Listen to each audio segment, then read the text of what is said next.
Hello everyone, in this video I'm going to show you how to use layering to come up with unique sounding hybrid drum kits. So you can start from drums that sound like this,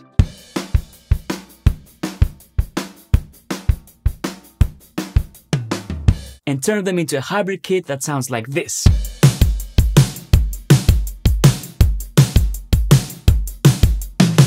So let's get started.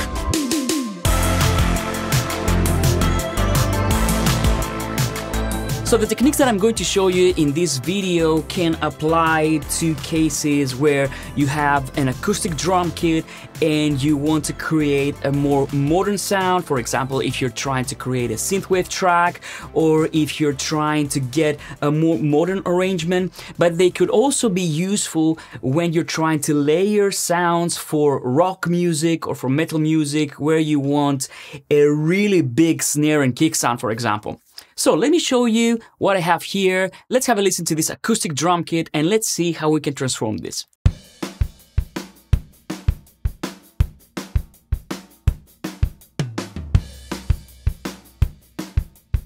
So as you can hear, very simple acoustic drum kit. We have kick, snare, we have our overheads, our hi-hats, and of course our toms. So let's say we want to create a hybrid, bigger sounding drum kit out of these drums, this pattern.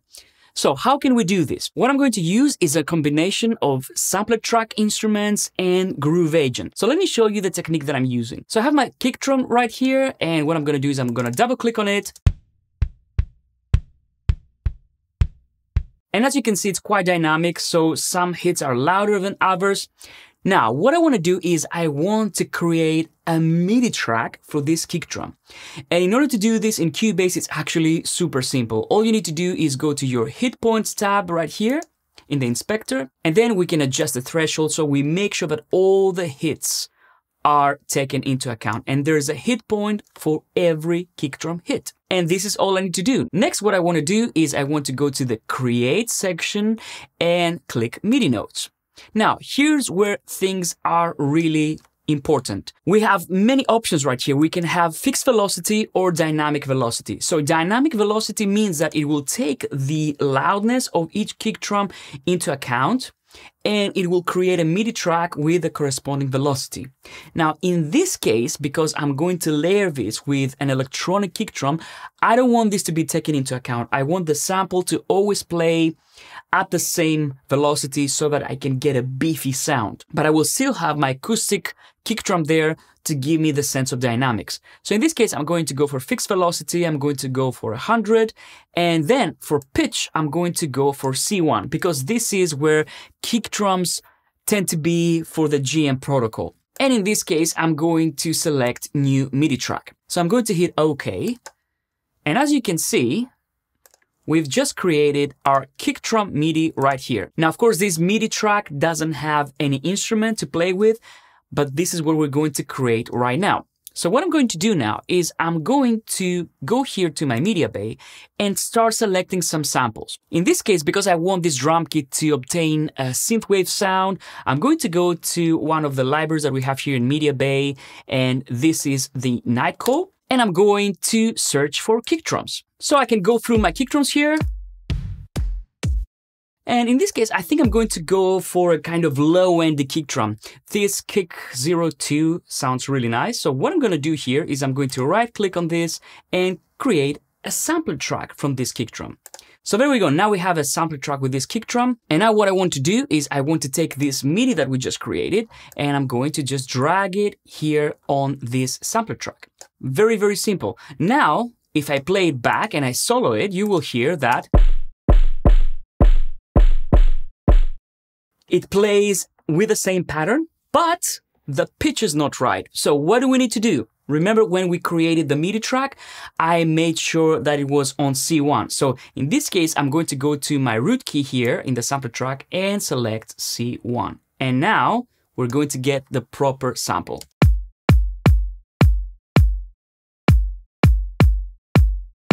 So let's listen to this along with our drum kit. I'm going to blend it in.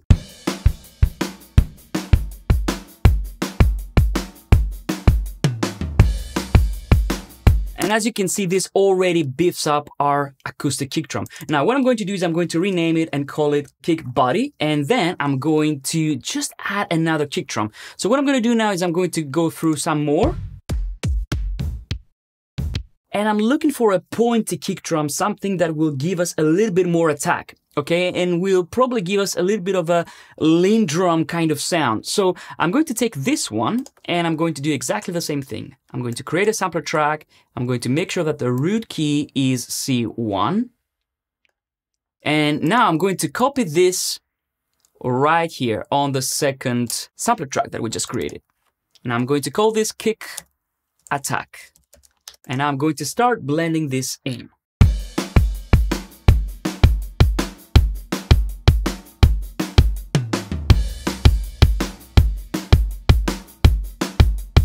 Now, it's a good idea for kick drums especially to check the phase when you have an acoustic drum kit. For example, if I just solo my kick drum and my low end kick drum here, I want to make sure that I flip the phase on my sample and see if things get bigger or smaller. So let's try.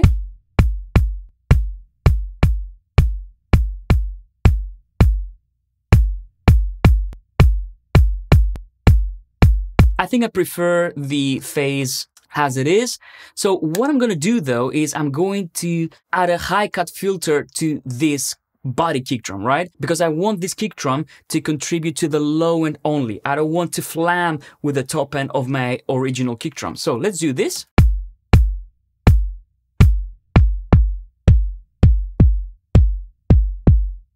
And I'm going to add a little bit of low end here.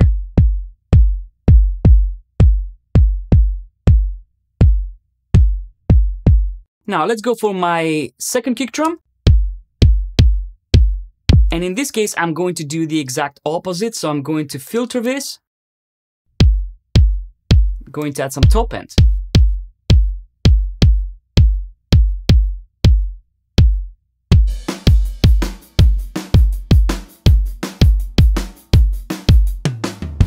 So blending them.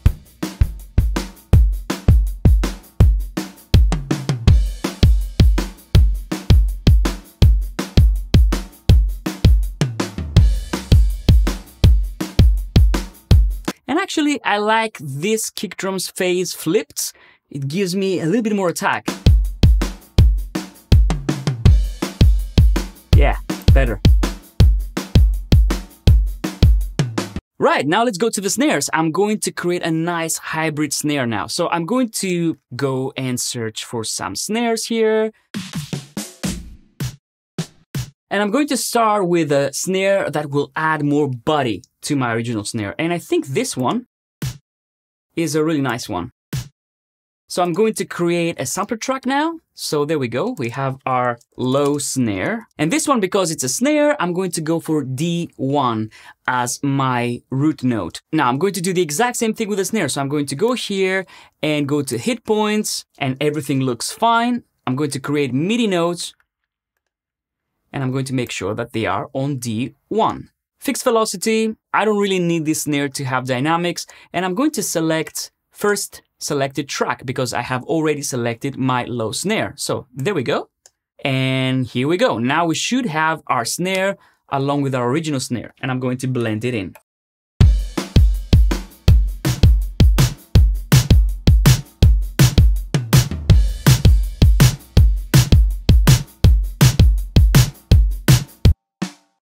So original snare.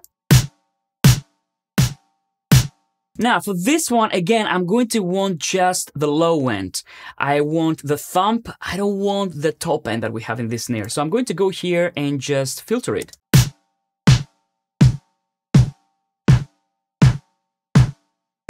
And maybe I can add a little bit of low cut filter as well.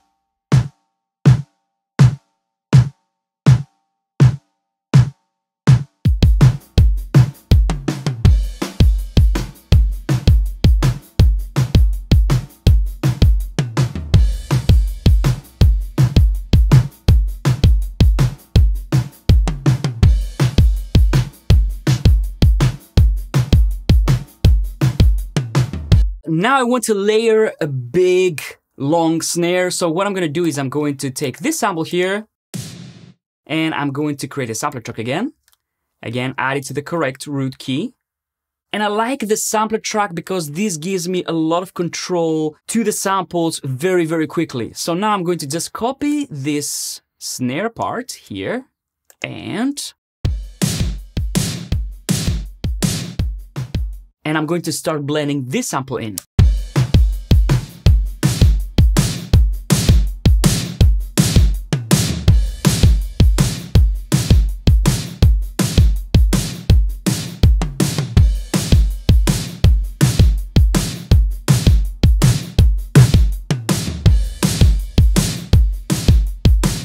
And in this case, I'm going to go ahead and just filter this one a little bit and add some top end. And while I'm at it, I can go to my channel strip and go to my tools and add an envelope shaper. I want to add a little bit more attack on this snare.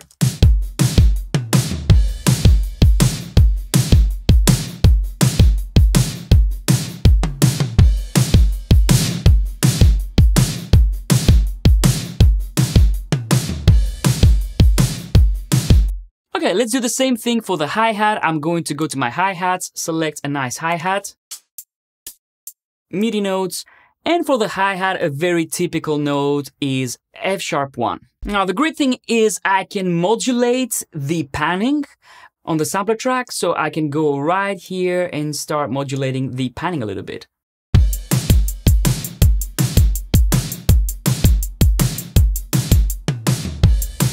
And now what's left is the toms. And for the toms, I think I'm going to use Groove Agent SE because I want two different samples right there. So I'm going to go to the toms. Let's see, I'm going to go to my toms right here. And as you can see, in this case, we have two different toms in the same audio file. So how do we get around this? It's actually very easy. What I'm going to do is I'm going to go to my hit points again. And as you can see, we have our hit points right there. So I'm going to select my Groove Agent track this time, and I'm going to create my MIDI notes. Now, for toms, I would start with something like F1 or G1. Doesn't matter. I'm going to go here and click OK. And as you can see, we have created our MIDI notes. Now, all I need to do in order to make sure that I have different toms is just change the pitch of the note. So I can go here and say, okay, I want to make sure that this is on A1, this is G1, and this again is A1, and then we have G1. So now all I need to do is go to my Groove Agent, go here to my library, select toms, and I can find some cool toms to make these toms a little bit bigger.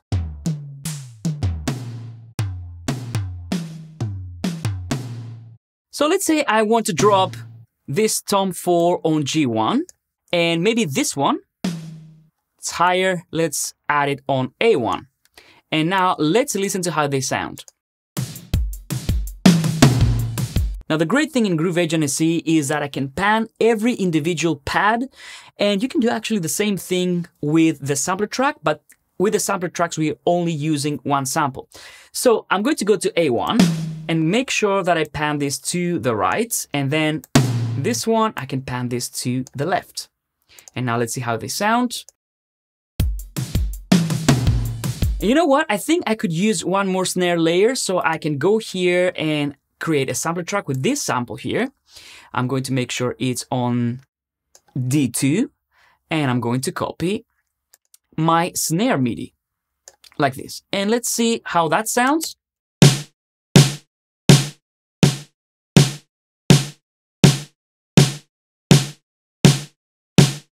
Yeah, I think it gives it a little bit more mid-range.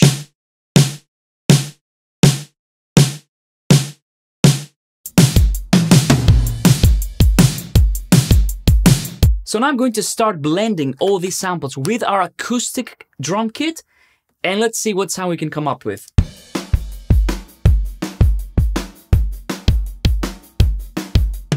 Snare.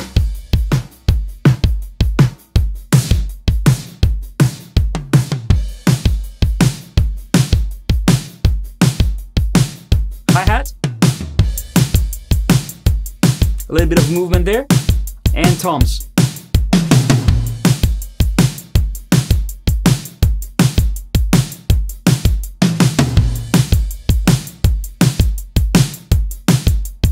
Now for this mid-range snare, for example,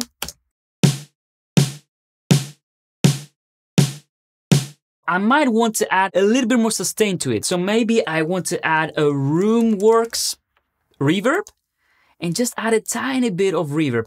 In this case, because I'm basically doing sound design, I don't necessarily need to send this to a send effect, okay? So let's see.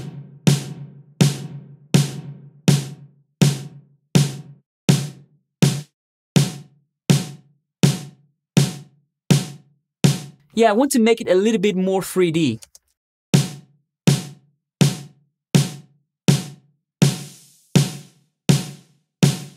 Roomworks Reverb is really amazing when you want to sound design drum sounds like this. So let's listen.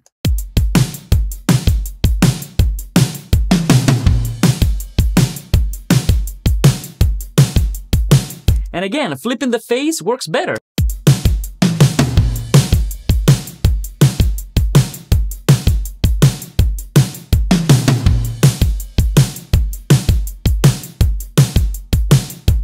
So now I'm going to add a VCA fader to all my sample drums. So now I can control the level of all of them at the same time. So now I'm going to start with the acoustic drum kit and I'm going to start blending in the samples.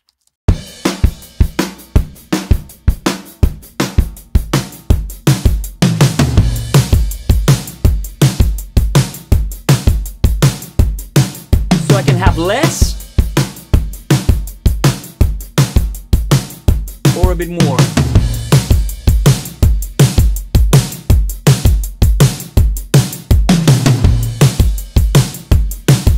But I want to show you something. If we play any of these drum kits in isolation, so the acoustic drum kit and the electronic drum kit that we just created as a layer, they don't sound the same. So if I play just the acoustic drum kit, of course, it sounds like an acoustic drum kit, obviously. But even if I play just the layers, just the samples, we don't get the same result.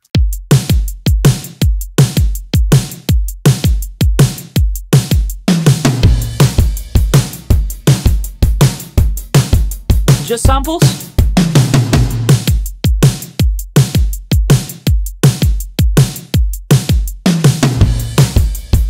Both of them. So the acoustic drum kit gives you this liveliness, it gives you a little bit more of a dynamic sound, it doesn't sound robotic and static, and then you get all the bigness with the samples and the layers, and combining both together gives you a very, very unique sound and gives you the best of both worlds. That's why layering is so much fun and so important. So as you can see, it's extremely simple to use these techniques in Cubase to come up with unique sounding hybrid drums. All you need to do is first extract the MIDI and then use either the sampler track or Groove Agent to create these amazing layers. So I hope you enjoyed this video. I hope you have loads of fun creating your own hybrid drum kits, and I'll see you on the next one. Bye-bye.